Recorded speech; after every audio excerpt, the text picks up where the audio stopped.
గాలి తాకితేనే భయం పుట్టే రంగు. ఇది కేవలం కథల్లోనూ సినిమాల్లోనూ చూసే దృశ్యం కాదు. బైబిల్లో ఒకప్పుడు నదులు రక్తంగా మారినట్టు రాసి ఉంది. అది భయంకర వ్యాధులకు సంకేతమని కూడా రాసి ఉంది. ఇప్పుడు ఆ దృశ్యం మళ్లీ కళ్ల ముందుకొచ్చిందండి. ఇజ్రాయెల్లోని గ్యాలీలీ సముద్రం ఒక్కసారిగా రక్తపు రంగులోకి మారిపోయింది. ఆ తీరానికి చేరిన వారు ఈ దృశ్యం చూసి స్తంభించిపోయారు.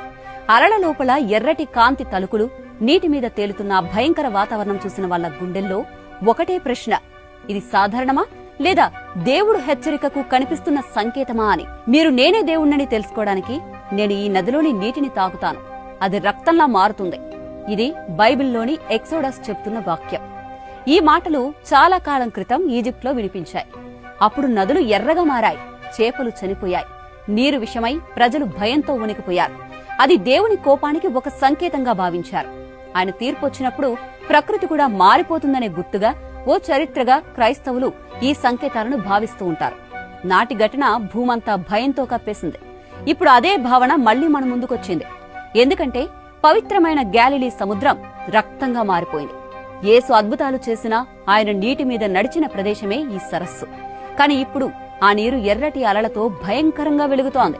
ఈ దృశ్యం చూసిన వారిలో మాటలు రావడం లేదు.